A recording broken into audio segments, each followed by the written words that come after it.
I was zipping my suitcase when my phone chimed, with the kind of message that splits a life in two. You are not joining us. My husband thinks it's better to leave this vacation as family only. For 4 seconds, I forgot how to breathe.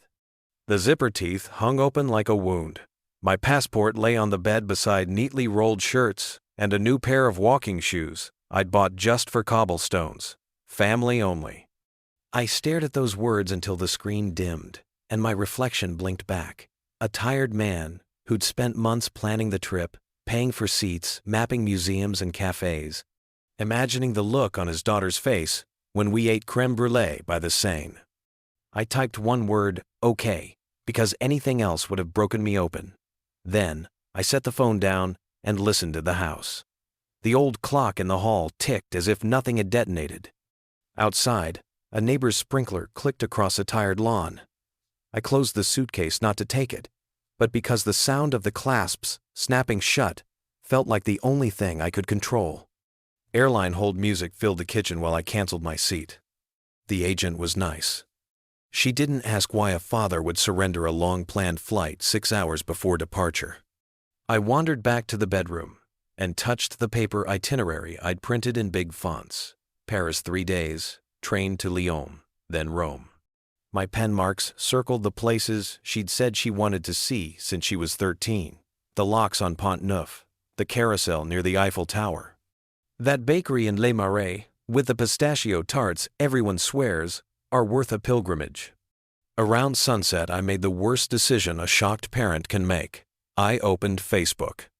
There they were, Todd's mother and father, smiling under the Eiffel Tower's iron lattice, rain-slick pavement glittering like polished stone. The caption, beginning of the best family vacation ever. I told myself it could be an old photo. People post throwbacks every Thursday. Then a swipe. Another photo. 4 faces now. My daughter framed between her husband and his parents at a sidewalk cafe, stemmed glasses and a wedge of lemon glowing on a plate. So grateful for family time in the city of light. She'd written. A string of heart emojis like confetti I could feel hitting my skin. I counted the faces 1, 2, 3, 4 like I used to count her breaths when she slept on my chest. I locked the screen and found myself in the kitchen, hands flat on the cool stone counter. The house hummed softly. Every sound felt as loud as the message. Not you, not family, not invited. I don't know how long I stood at the window.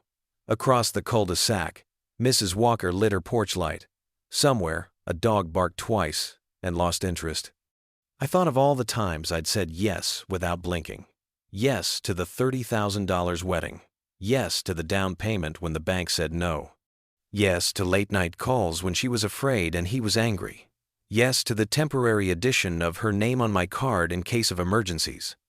The kitchen clock ticked past 9 p.m., and I realized I was still clutching the sweater I'd planned to wear on the overnight flight. The one she'd said made me look European grandpa chic. I made tea because my hands needed a task. The kettle's whistle rose and fell like a siren as the notifications kept blooming on my phone likes. Little blue thumbs, from people who'd never seen me slip my ring off at the cemetery, because I'd promised her mother I'd be brave. I opened the photo again. My daughter's smile was easy, untroubled. I zoomed in until the pixels broke apart and still couldn't find even a sliver of me in it. When the tea cooled, I called her. It rang too long, and for a second I hoped it would go to voicemail. Then she picked up. Bright, breathless wind noise in the speaker. Hi, Dad. I saw your photos, I said, voice steady like I was measuring lumber. You said family only. There was a pause, then the tone I recognized from years of small scoldings. Dad, please don't make this a thing. Todd thinks you can be a lot. We need space. A lot, I repeated.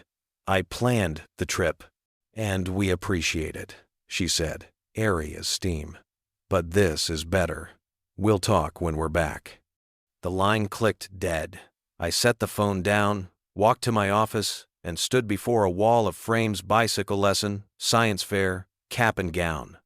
I straightened one that had tilted over the years, a tiny, pointless order I could impose on a night that had gone crooked. My shadow fell across all those versions of us. The room smelled faintly of cedar from the drawers where I keep papers that matter, papers I'd signed with hands that shook when I co-signed a life. In the hallway, the clock struck 10. Somewhere inside me, something else struck back. Tomorrow, I told the quiet house, I'll start with one small change, and then another. And then another, until family means something honest again. I turned off the light. The room swallowed my reflection, and in the glass, I saw only the street lamp. Cold, exact, revealing. In the dark, my phone buzzed once more. A bank alert. The alert glowed on my screen like a lighthouse for a ship already on the rocks. Transaction approved. Le Bérard, Paris. I opened the banking app with a thumb that suddenly felt 20 years younger and steadier. The list unfurled. Hotel charges at a place whose lobby I could picture from the brochure I'd bookmarked. A boutique with gilt mirrors and a name you have to exhale to pronounce. Tickets to a river cruise scheduled for the exact evening I'd circled on my itinerary. My card, the emergency card I'd given her when she was 24 and scared of late fees in the future. Another ping. Approved. Boutique chic. €85 for something silky and small. I didn't sit. I walked. Hallway to office, office to kitchen, kitchen back to office. The frames on the wall watched me like a jury. Finally, I set the phone on my desk, opened the app, and navigated to authorized users. Her name sat there, black on white, a shortcut carved by love and left unguarded by hope. I hovered over remove, as if the word might bite. A new charge arrived 2 gelatos at a place I'd mapped near the Pantheon for our second night. That settled it. Remove user? Are you sure? Yes. The app confirmed with a little green check mark that sounded like a door clicking shut in my mind. I made coffee, not because I needed caffeine, but because I needed the ritual of pouring something hot and honest into a mug I'd bought with cash. Steam rose, my shoulders dropped. For the first time all day, my heart obeyed my ribs. Then the phone lit up with an international number. Dad? Her voice was already sharpened to a point. My card was declined at lunch, in front of Todd's parents. Do you have any idea how humiliating that was? I can imagine, I said, and took a sip. Humiliation stings. You need to call the bank now and fix this. No. Silence. Then that brittle laugh. No. Dad, we're in Europe. We need access to funds. You told me you didn't need me, I said evenly. You said I was a lot. I'm honoring your boundary. Her inhale whistled like a kettle. If you're going to be petty, we'll handle things when we get back. Todd says we should look into options, a place where you'd have help. You're not good with decisions. A care facility, I translated, as if we were discussing weather.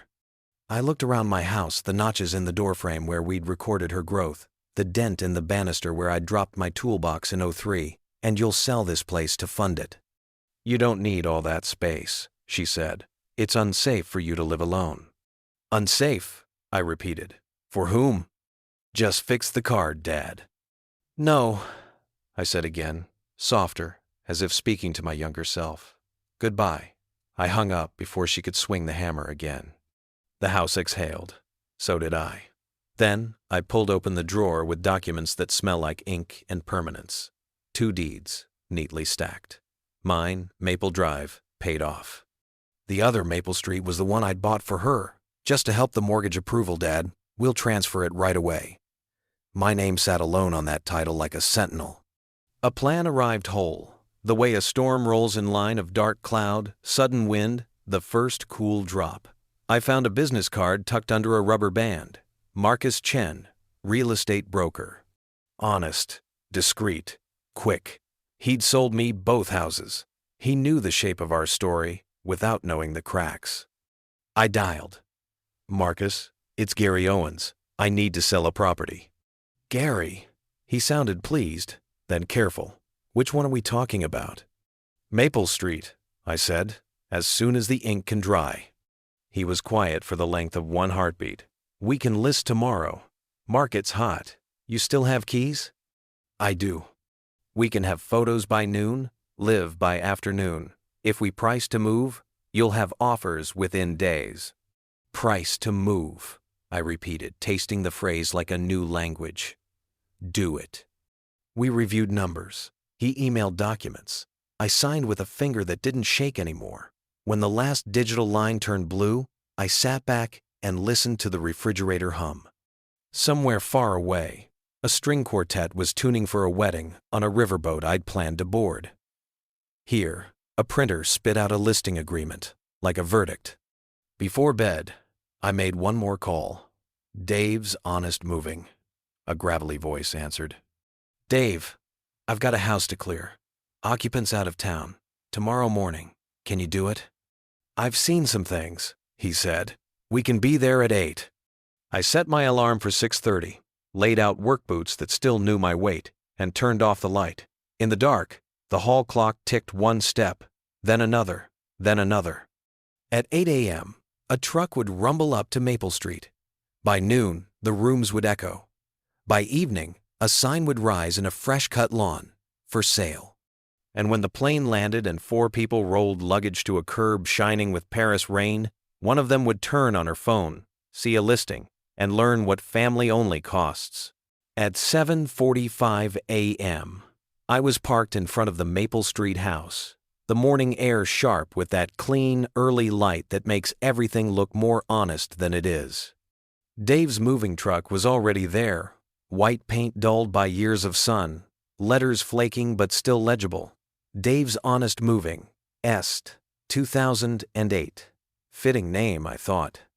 The kind of name that meant the man running it had seen too much and no longer needed to lie to anyone, least of all himself. Dave climbed out of the cab, wiping his hands on a rag, the kind of man who'd shake your hand like a contract. Mr. Owens? That's me. You the one clearing out the place? Yes. Everything inside belongs to my daughter and her husband. They're abroad. He nodded, no questions asked. Just a man who understood that abroad could mean 1,000 things, most of them complicated. We'll handle it with care. The front door creaked when I unlocked it. The house smelled faintly of lavender detergent and stale air conditioning. A lived-in smell, but not a warm one. Dave and his 2 young guys followed me in, their boots thudding softly on the hardwood floor. The living room was staged like a catalog page. Polished surfaces, matching cushions, a giant TV mounted perfectly level. I'd bought most of it, I realized. Every table, every lamp, every silent piece of furniture that never thanked me. We'll start here, Dave said, pulling on his gloves. His crew moved with quiet precision wrapping, taping, labeling. I stood there for a long moment, taking it all in. The dining table, $3,200. The espresso machine, $800. The rug, hand-woven, imported. A birthday gift. Every item a receipt of love, misused. In their bedroom, I found her jewelry box, cheap metal clasp, but full of pieces I'd bought when I thought giving meant fixing. I opened it, stared at the pearls I'd given her on her wedding day. I'd said, "These will last forever, like family." I closed the lid, the sound final as a gavel. "Everything goes," I told Dave. He nodded once, no judgment, and went back to work. By mid-morning, boxes lined the hallways, like tombstones of a life that wasn't mine. Each label hit harder. Todd's office, Lindsay's shoes, kitchen fragile.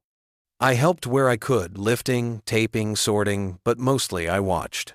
Watched my own history being carried out piece by piece.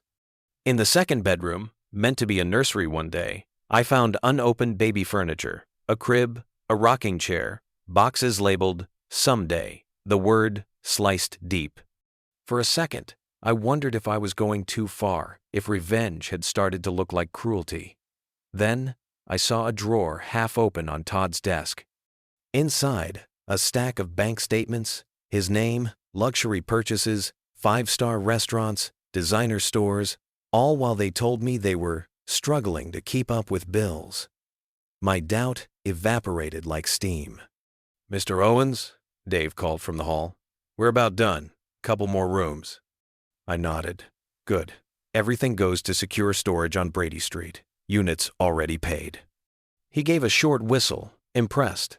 You're organized. Most folks don't plan this cleanly. I smiled faintly. I've been planning this for years without knowing it. We loaded the last box at 11:45. Sunlight poured through the empty windows, sharp and revealing.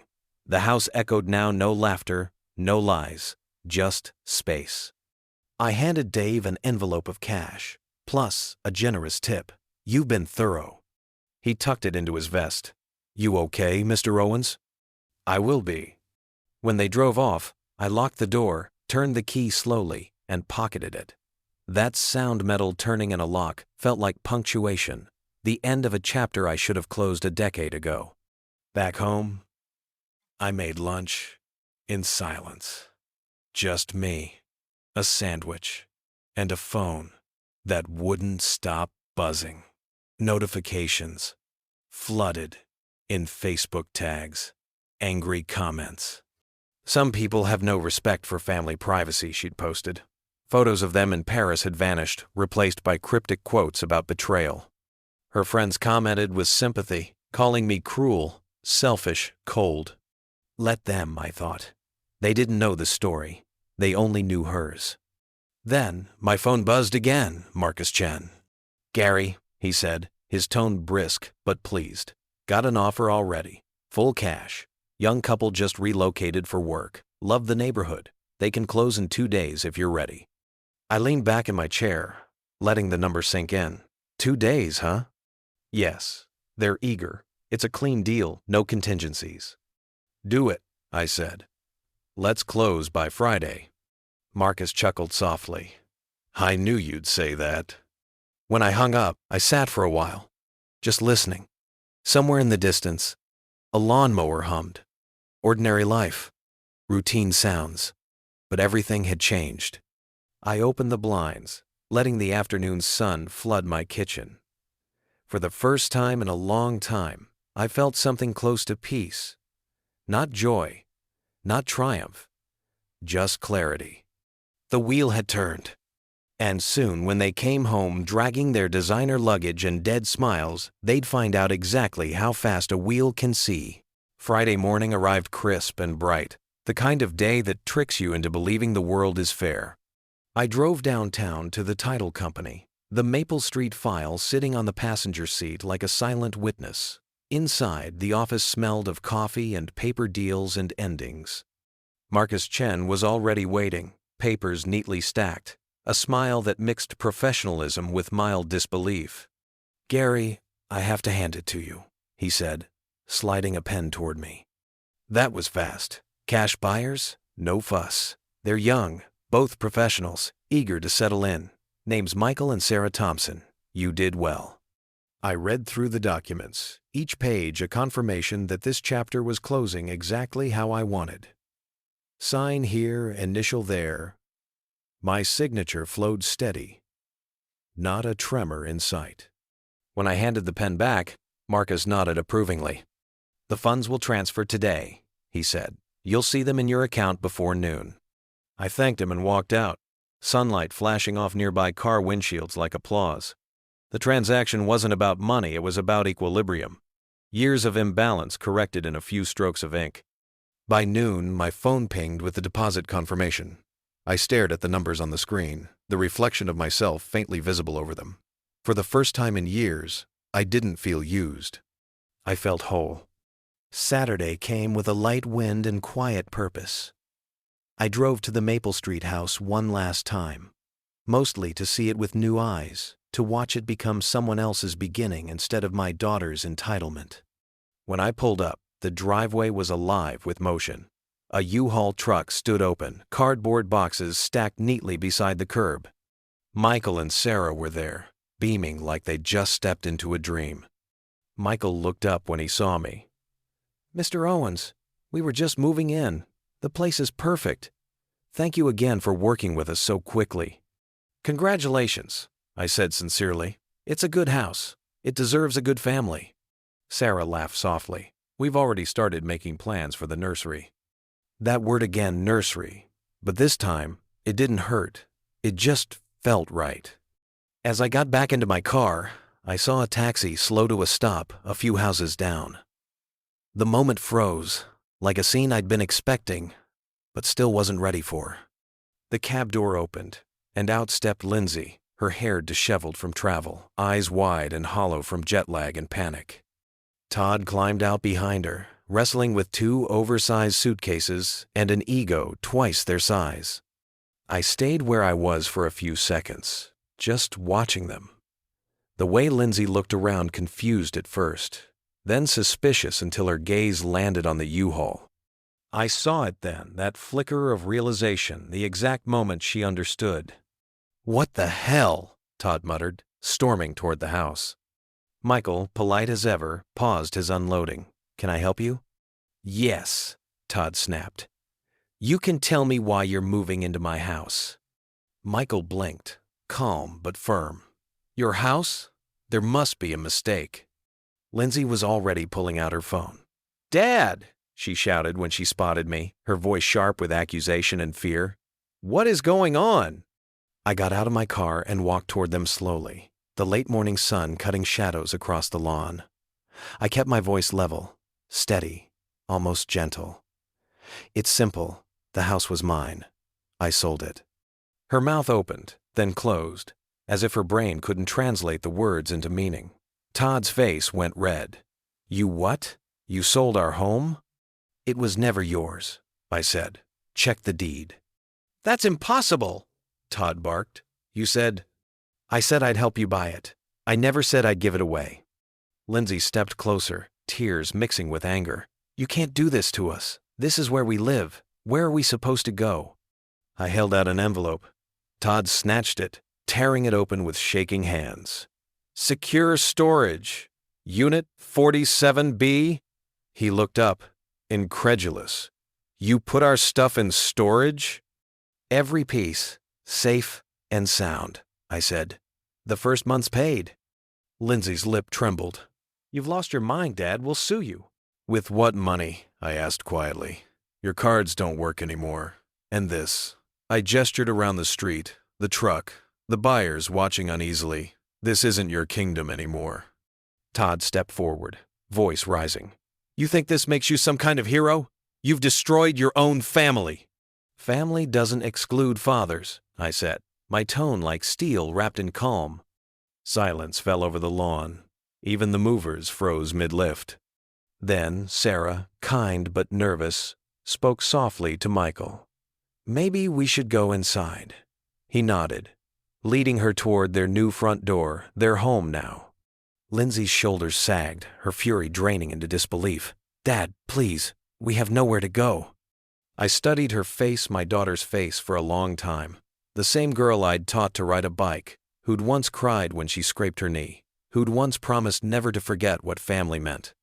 "You made your choice when you sent that text," I said finally. "You left me behind, remember?" Her voice broke. "This is different." "No," I said softly.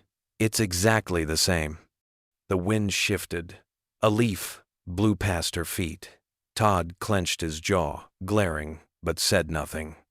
I turned toward my car. "This isn't over," Todd called after me. I opened the door, one hand on the frame, the other on the steering wheel. "It is for me," I said, and drove away. In the rearview mirror, I saw them standing there, luggage by their feet, disbelief in their eyes, and behind them, the happy new owners, smiling in the doorway. For once, poetic justice looked exactly like real life. 3 months later, winter sunlight streamed through my kitchen window, glinting off the rim of my coffee cup. The morning paper lay folded beside me, the headline barely registering until I heard the doorbell ring. When I opened the door, a man in a brown jacket stood there, holding a large envelope. "Mr. Owens?" he asked formally. I nodded. "You've been served."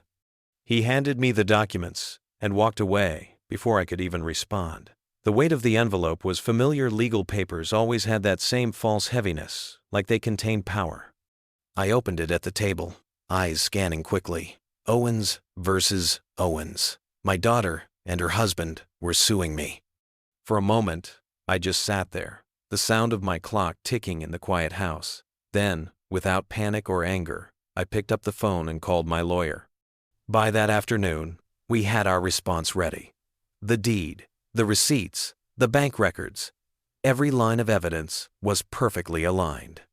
My lawyer, a calm man named Harris, chuckled as he read through it all. They don't have a leg to stand on, Gary. The property was yours, free and clear. You sold it legally. The court will throw this out. He was right. 2 weeks later, the case was dismissed. The judgment was short and final. Plaintiff's claims have no merit. Defendant acted within full legal rights. Lindsay and Todd were ordered to pay their own legal fees. When Harris called to tell me, I just said, "Thank you." No celebration, no bitterness, just closure. A few days after that, I saw the story pop up in the local paper. Family property dispute resolved in favor of retired engineer. The article was small, buried beneath local sports results, but it felt monumental to me. In town, the whispers spread fast. At the grocery store, I overheard someone say, "Gary Owens always seemed like a decent man. Can't believe his daughter did that." Others nodded sympathetically. Even the cashier, a young woman I barely knew, gave me a quiet smile and said, "Good for you, Mr. Owens." I didn't need their approval. That weekend, I ran into Marcus Chen at the hardware store. He clapped me on the shoulder. "Heard about the case. Glad it went your way, Gary. You did the right thing." I smiled. For once, I think I actually did. The rest of that day, I cleaned out my garage, sorting old tools and boxes of memories. I found an old tennis ball that Lindsay used to throw for our dog when she was little. I almost threw it away, but something stopped me. Instead, I placed it on the shelf. That afternoon, I stopped by the pet shelter on a whim. I wasn't sure what I was looking for until I saw him a golden retriever with kind eyes and a wagging tail that thumped against the kennel bars. "His name's Max," the volunteer said. 3 years old. His family moved overseas. He's been waiting a while. I opened the gate, knelt down, and Max pressed his head into my chest like he'd known me forever. That was all it took. An hour later, we were driving home together, his head out the window, tongue flapping in the wind. The laughter that escaped my throat startled me. It had been a long time since I'd heard that sound. That night, Max curled up beside my bed, his breathing slow and steady. For the first time in months, I slept without replaying the past. Weeks turned into months, and the world opened again. Max and I became inseparable. Morning walks turned into road trips. I started researching RVs, something I'd always dreamed of, but never dared to do. One crisp morning, I stood at a dealership, running my hand over a gleaming silver Airstream trailer. The salesman smiled. "Planning an adventure?" "Planning a life," I replied. 2 weeks later, Max and I hit the open road, the hum of the tires, a rhythm of freedom. We passed endless fields, snow-tipped mountains, and quiet lakes that mirrored the sky. I wasn't running from anything anymore. I was simply moving forward. At a scenic overlook in Colorado, I pulled over and set up a camp chair. Max lay beside me, eyes half closed, content. The sun was setting in a blaze of orange and violet, the kind of beauty I used to overlook when life was all about someone else's needs. I pulled a small photo from my wallet, Lindsay, as a child, smiling, covered in chocolate ice cream. I let the memory settle in my chest, without bitterness. I whispered softly, "I hope you learn what love really means one day." Then I folded the photo and tucked it away. Max barked once, chasing a drifting leaf. I laughed, leaning back in my chair. The mountains stretched endlessly before us, the world wide open. For the first time in my life, I wasn't waiting to be part of someone else's story. I was writing my own. And it felt damn good.